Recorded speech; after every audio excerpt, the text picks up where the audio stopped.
So I'm a big film fanatic. So on the very first day it opened, this was a week ago on Friday, I went to see the Odyssey opening night, the new Christopher Nolan film. I'm a big fan of Interstellar and Inception, so I had high expectations. And at the end of the film, I enjoyed it a lot. I'd say I'd give it a 7 out of 10, meaning a good film. I enjoyed it. I wouldn't say it was a masterpiece. It was, if you like, an old-fashioned piece of storytelling, which was wonderful. It was Christopher Nolan telling the Homer story, telling this great saga with wonderful scenes and a wonderful arc, Odysseus, his journey.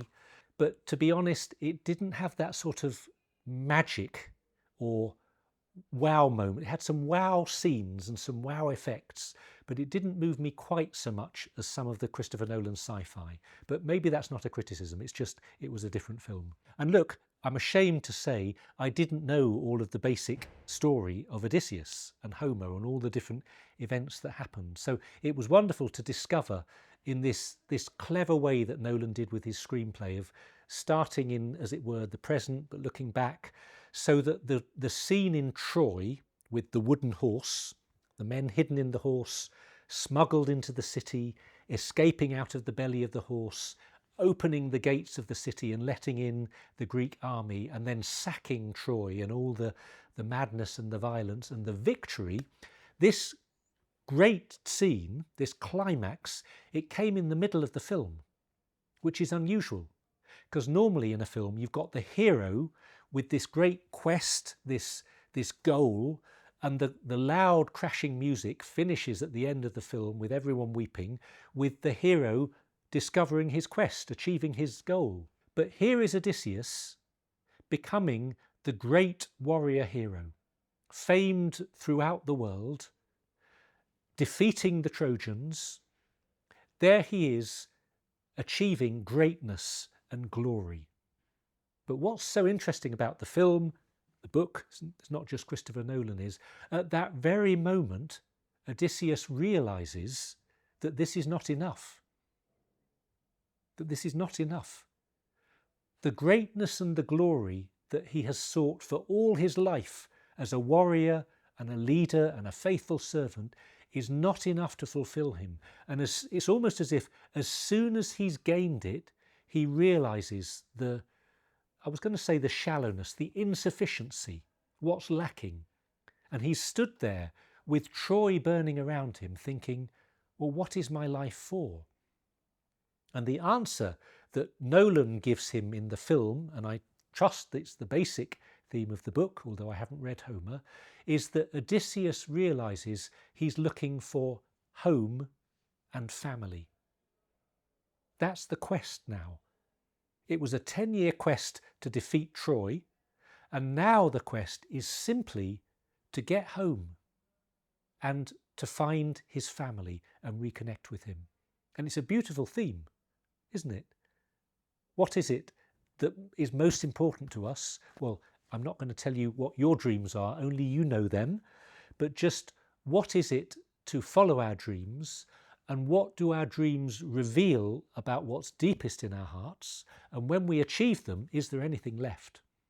For Odysseus, it was realizing that the fundamentals of his life were not being a warrior, it wasn't worldly glory, it was a faithfulness and a dedication to his family and to his home. Now, I mustn't romanticize that too much, and I know that in the book it's much more complicated than that. So I just use that almost as a Christian metaphor. I'm not pretending Odysseus was a Christian, but I think there's a lot of this in the Gospels. We see this with the apostles. When they join up with Jesus right at the beginning, okay, they have to leave lots, but they're caught up in this great adventure. And especially we see in James and John, the two brothers, they are really seeking worldly glory. They say to Jesus with their mother, the mum goes up to Jesus and says, will you give my two sons seats in your kingdom at your right hand and your left?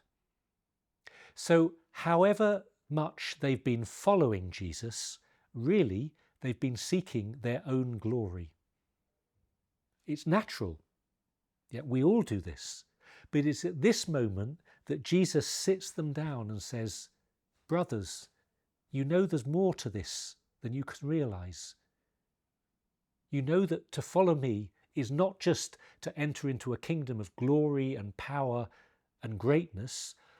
Rather, if you are truly seeking greatness, I will tell you where to find it, and it's not in worldly power or success. True greatness is in learning to be a servant. It's to worship God, it's to do his will, and it's to serve your brothers and sisters. Jesus even says, you must follow my example, because I, the Son of Man, came not to be served, but to serve, and to give my life as a ransom for many, to give my life so that others might have life. And James and John at this point have what you could call is a second conversion. The first conversion was to follow Jesus. The second conversion was to see what it really means to follow Jesus, which is to lose your life out of love for him and love for your brothers and sisters. So I'm not saying this Christian message is in the Odyssey, but there's certainly a lot to think about, and it does help us to think about what it means to follow Jesus, what it means to follow our dreams, and how to make sure that our dreams are God's dreams for us, as well as our own personal dreams.